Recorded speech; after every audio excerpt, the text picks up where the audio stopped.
Let's watch Netflix, baby. Let's talk about TMZ. Let's talk about all the good things and the bad things on TV. Mostly bad, cause this is Quest for the Worst. Thank you. My album drops this October. Speaking of things dropping, segue. Thank you all for the support that you have shown Little Bird so far. I almost have enough money to produce the book. If you'd like to look into helping me out, all $1 patrons get all of the $1 patron perks, plus you get your name in the special thanks section at the end of the book. And if you are $20 or over, you get all the $20 patron perks, plus a character in one of the stories will be renamed after you. Okay, on to today's Quest for the Worst. This one was recommended by Clarabelle, and it's been rolling on the Netflix like suggestion thing. There's a wasp outside. Come on in. Anyway, like the Netflix homepage rolly thingy for a couple of weeks,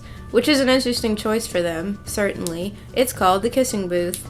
It's got Ramona and Beezus in it. So we open straight into the fastest paced sequence I've ever seen. It's a having fun montage with the super upbeat music, and her voiceover is talking about being a teenager and being best friends with this dude and having a crush on his big brother and going to high school, and Molly Ringwald is her best friend's mom, and they DDR all of their feelings away. And it's a great time, but all of this is cut up by these very brief sequences of her mother literally dying. Like, there's no transition. Watch Lee catch his first fish. Watch Noah in his first fight.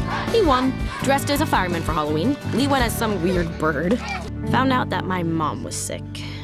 Went to visit her in the hospital for the first time. Tried to get used to seeing her there. Got in a fight with Lee over who was the best dancer. I get what they're going for. Oh, life is hard, but my best friend makes everything better. This is a best friends movie. But the pace is breakneck and the music is hype. And then suddenly she rips a violin from her pocket and we see her mother hospitalized and deteriorating and then dying and then her funeral. But we played a lot of DDR. We see them grow up from infants when they were born at the same time in the same hospital because their moms are best friends. So they must have been conceived at the same time on purpose, right? Like, do you think they were in the same room or they synchronized their watches? That's friendship. They grow up and they're 16 now. And she looks about 12, and she's very interested in his older brother who looks 22, and it's gross. But good thing is they have a list of best friend rules, and number 9 is no boffing relatives. I bet we break that rule. She's getting ready for school and she tears her pants open, and her other pair are at the cleaners. And I feel like if you have a uniform with only 2 pairs of pants and they need to be professionally cleaned, you should invest in a 3rd pair of pants. Anyway, she puts on this itty bitty little school skirt that she says is from 9th grade, and now she's in 11th grade, and I've never seen someone grow that much in 2 years, especially since she's like 5 foot tall, but it's like a doll skirt on her, and she goes to school because she thinks that's a good idea. Instead of just wearing like a non-uniform pair of pants, she's gonna wear lingerie. So a guy gropes her because her skirt's short, and her friend tries to hit him, but then the big bro shows up and hits him instead, and they get in a fight, and then the little brother is like really upset because he never gets attention and he never gets detention. That rhymed too much. I want to rephrase that sentence. I'm not gonna. And then they're sent to the principal's office, and the big brother tells Ramona and Beezus that she's like his little sister and no one can touch her, and it's gonna be really awkward later when they break rule number 9. So in the cafeteria at lunchtime, these 3 girls are walking through, and each one is holding a banana and a massive bottle of water, and everyone is watching them, impressed with how big their water bottles are. They're apparently interested in being her friend now because she wore a small clothing item and got touched by a boy. That makes her cool. There's a trying on clothes montage with the best friend, and it's looking like he's gonna be a GBF, which I'm not mad about, and they're brainstorming fundraisers for something. I don't remember what it was. I don't care. But they decide to do a kissing booth at the carnival. Yay! So she's in detention later for wearing a short skirt, and the guy that groped her passes her a note, and it's like, hey, what do I need to do to get your number? And she passes him a note back, and we don't see what it is, but he comes in later wearing the skirt. So apparently that was her condition, and then she gives him her number. Because sure, just sexually assault girls that you'd like to date, guys. It's what works. She agrees to go on a date with him, but then he doesn't show up, so she's all sad in this sparkly dress, and it's a juxtaposition. But then she goes and plays DDR with her friend, and it's okay. Then the gropey guy just walks into the arcade and is like, yo, creepy big brother guy, whose name is Noah, is telling everyone not to date you. It's not weird. It's weird. So she's like frantically texting all these people, trying to get people to work her kissing booth, which no one wants to do because that would be stupid to do. Party tonight at Noah's house, though. So Noah's the big brother. The little brother is named Lee. The three strange girls with the big water bottles want to talk to her at the party again, but they no longer have their big water bottles, so I was able to realize that they talk like Furbies. It's horrible. They want Noah to do the kissing booth, so Ramona and Beezus goes to ask him, and he's making out with this girl who also talks like a Furby. I'm not enjoying it. Ramona and Beezus gets shwasted at the bidding of the three Furbies. And then she takes her dress off, and her best friend is watching her and does not try to stop her at all, which is not a best friend move. That's not what we do. So I'm pretty sure rule number 9 is null and void, and she can do whatever she wants, which is good because she wakes up in Noah's bed. Uh-oh. Nothing happened, though. Apparently he slept in the guest room like a gentleman, except in some amazing series of unfortunate events, they end up naked, wrapped up in the curtain together, and she grabs his penis by accident. Okay, it's like that scene in The Proposal, but even more contrived. At school, she and Lee get all covered in paint because they had a paint fight, so she stumbles into the men's bathroom. Easy mistake to make at a school that you have always gone to. All the football team is in there when she takes off her shirt, and then she realizes they're there because they were very quiet before then. Noah is there to fuss at her for not having her shirt on in front of boys, but then in like an act of defiance, she does a striptease in the locker room and then leaves. So later at the carnival, they're running the kissing booth. The participants are blindfolded so that she can accidentally kiss Noah later. She's not even like in the booth, but we know that it's gonna happen. So she promised everyone that Flynn would be at the kissing booth, which is what Noah goes by because he doesn't like his first name Noah, so he goes by his last name Flynn. So everyone's super stoked about Flynn being there because he's the hottie with the body,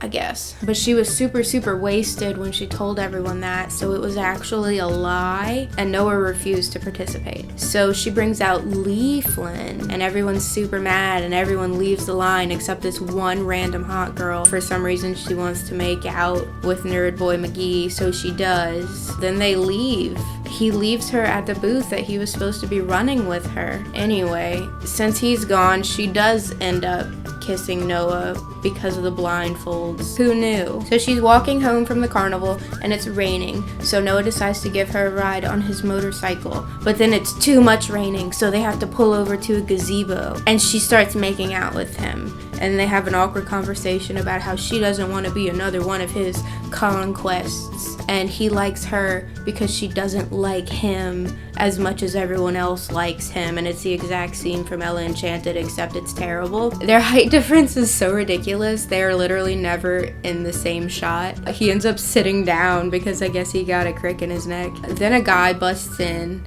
right when they're about to do the do and exposes that it's Flynn's hookup spot, and she gets pissed and leaves, which is fair. That weekend, they're at Venice Beach for a random party the whole school was apparently invited to, where tons of minors are openly drinking and participating in all sorts of vulgar acts with no one questioning it. There aren't even like established adults that help them get there. Most of them shouldn't be able to drive yet. It's just the entire high school, unsupervised. Someone's doing a keg stand, like there's a lot going on here. And one of the myriad of disgusting boys approaches her and is like, hey, want to go in a hot tub that shouldn't be on the beach but is somewhere? I'm gonna bring you to the hot tub. And she's like, no donkey.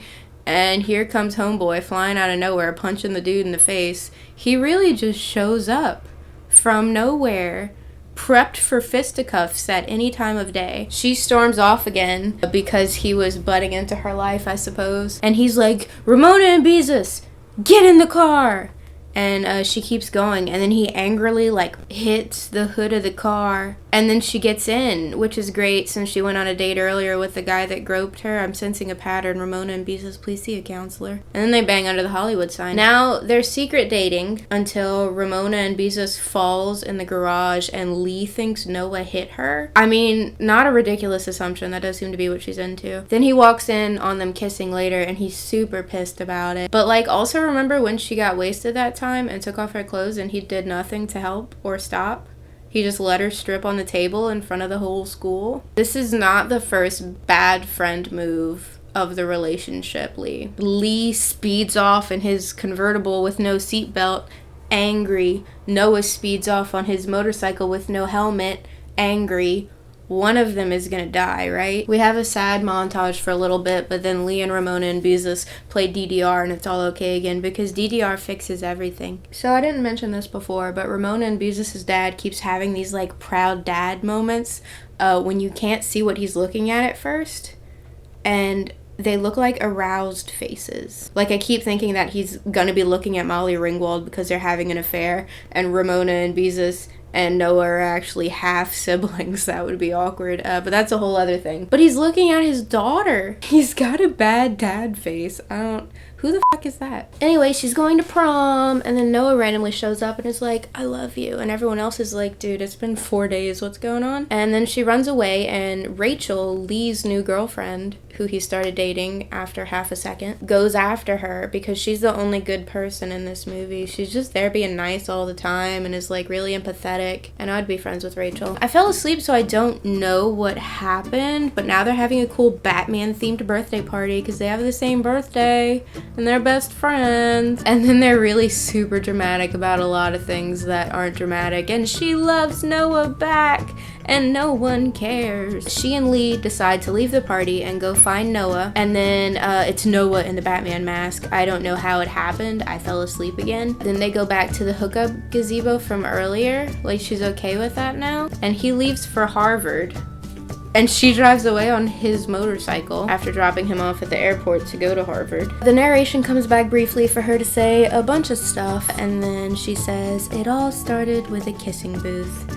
Roll credits. I come away from this movie feeling approximately nothing. I don't know. I may not be this movie's demographic though, so if you are like a 4-year-old who hasn't seen a movie before and you enjoyed this, let me know. Thanks for watching. Subscribe for a new video every Thursday. Super duper thank you to all my patrons: Travis, Crystal, Andrew, John, Seth, Dad, Jerry, Matt, David, Sam, Jerry again. I'm gonna put a list. Here's a list. I think I've gotten to the point where I can't say them all. I'm also very tired. Can you see the line on my forehead still from my barista hat? Buy my book.